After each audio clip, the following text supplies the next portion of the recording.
मित्रांनो, 31 मे 1936 रोजी पुरंदरे स्टेडियम मुंबई येथे इलाखा अखिल महार परिषद झाली। या परिषदेत डॉक्टर बाबासाहेब आंबेडकरांनी महत्त्वाच्या विषयावर भाषण केले। हे भाषण बाबासाहेबांच्या विचारसरणीतील एक महत्त्वाचे पाऊल मानले जाते। या भाषणात बाबासाहेबांनी दलित समाजाला कोणत्या मार्गाने मुक्ती मिळेल यावर परखडपणे विचार मांडले। बाबासाहेबांचे हे भाषण मुक्ती कोण पथे या नावाने प्रसिद्ध आहे। ते भाषण पुढील प्रमाणे आहे। नमो बुद्धाय। जय भीम मित्रांनो, मी सुमेध शिरसाट आपले सर्वांचे जोशाबा या यूट्यूब चॅनलवर हार्दिक स्वागत करतो। मित्रांनो, ऐकूया बाबासाहेबांचे मुक्ती कोण पथे हे भाषण। बंधू आणि भगिनींनो, आज आपण येथे एका अत्यंत महत्त्वाच्या आणि गंभीर प्रश्नावर विचार मंथन करण्यासाठी जमलो आहोत। हा प्रश्न आहे, आपली मुक्ती कोणत्या मार्गाने साध्य होईल? आपण ज्या समाजात, ज्या धर्मात राहतो तिथे आपल्याला माणूस म्हणून स्थान आहे का? आपल्याला सन्मान मिळतो का?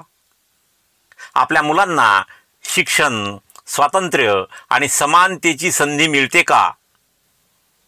या प्रश्नांची उत्तरे आपण प्रामाणिकपणे स्वतःला विचारली पाहिजेत।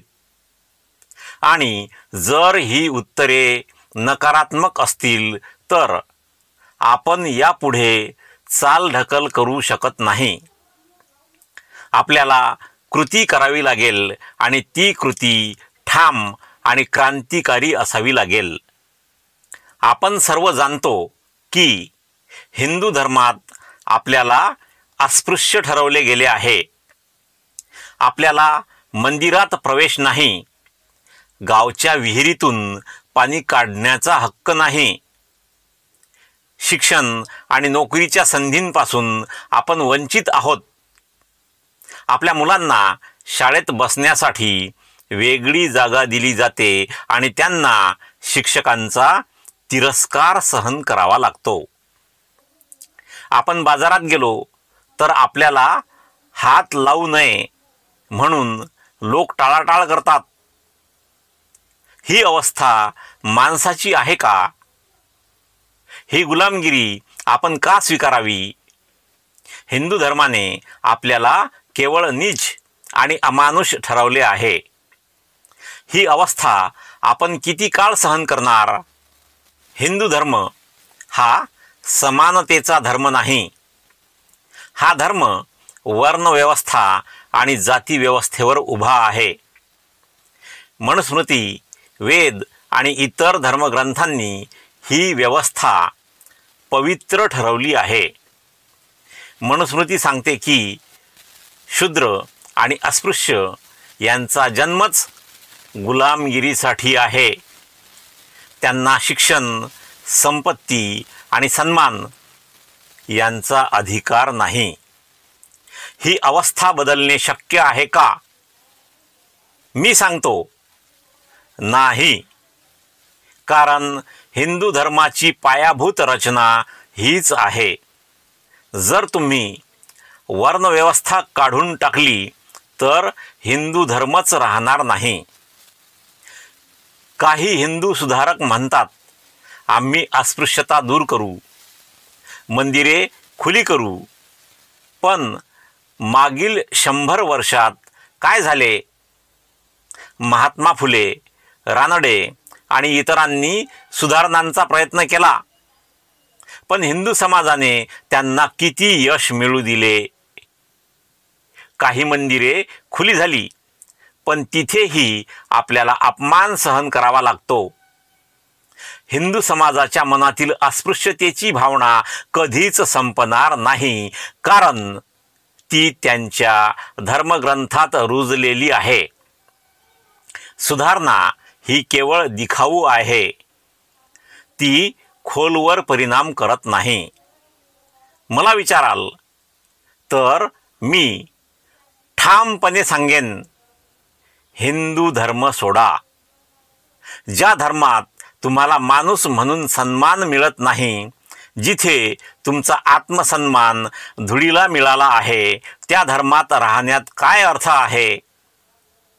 धर्मांतर हा केवळ धार्मिक बदल नाही, तो आपल्या सामाजिक, मानसिक आणि आर्थिक मुक्तीचा मार्ग आहे. धर्मांतरामुळे आपल्याला नवीन सामाजिक ओळख मिळेल. आपण नीच जाती म्हणून नव्हे तर समान व्यक्ती म्हणून ओळखले जाऊ. आपल्या मुलांना शिक्षण, नोकरी आणि सन्मान मिळेल. त्यांना गुलामगिरीच्या बेड्यांपासून मुक्ती मिळेल. मी तुम्हाला विचारतो, तुम्ही तुमच्या मुलांना अशा धर्मात का ढकलता जिथे त्यांना अपमान सहन करावा लागेल? तुम्ही तुमच्या भावी पिढ्यांना गुलामगिरी का द्याल? जर आपण ठाम पाऊल उचलले नाही तर आपण आपल्या मुलांचे भविष्य अंधारात ढकलू. धर्मांतर हा आपल्या आत्मसन्मानाचा आणि स्वातंत्र्याचा मार्ग आहे. तो आपण स्वीकारलाच पाहिजे. आता प्रश्न येतो, कोणता धर्म स्वीकारावा? मी तुम्हाला आज कोणता धर्म स्वीकारावा हे सांगणार नाही, कारण हा निर्णय घाईने घेता येणार नाही. हा निर्णय आपण सामूहिकपणे, विचारपूर्वक आणि चर्चेतून घ्यायला हवा. मी तुम्हाला निकष सांगतो. असा धर्म निवडा जो समानता, बंधुता आणि स्वातंत्र्यावर आधारित असेल. असा धर्म निवडा जो तुम्हाला माणूस म्हणून सन्मान देईल, तुमच्या प्रगतीला बाधा आणणार नाही आणि तुम्हाला आत्मविश्वासाने जगण्याची संधी देईल. तुम्ही इस्लाम, ख्रिश्चन धर्म किंवा शीख धर्म यांचा विचार करू शकता. प्रत्येक धर्माचे स्वतःचे गुण आणि दोष आहेत, पण तुम्ही असा धर्म निवडा जो तुमच्या सामाजिक आणि आर्थिक उत्थानाला मदत करेल.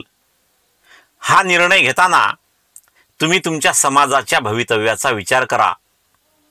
हा निर्णय केवळ तुमच्या एकट्याचा नाही, तर संपूर्ण दलित समाजाच्या मुक्तीचा आहे. मी हिंदू समाजाला थेट आव्हान देतो, जर तुम्हाला आम्हाला गमवायचे नसेल तर तुमच्या धर्मात आमूलाग्र बदल करा. आम्हाला समान हक्क द्या. मंदिरे खुली करा. शिक्षण आणि नोकरीच्या संधी द्या. आम्हाला माणूस म्हणून सन्मान द्या. पण मला खात्री आहे की हिंदू समाज हे करणार नाही. मागील शतकभरात त्यांनी अस्पृश्यतेची मानसिकता बदलण्याचा कोणताही गंभीर प्रयत्न केला नाही. त्यांच्या सुधारणा केवळ दिखाऊ आहेत.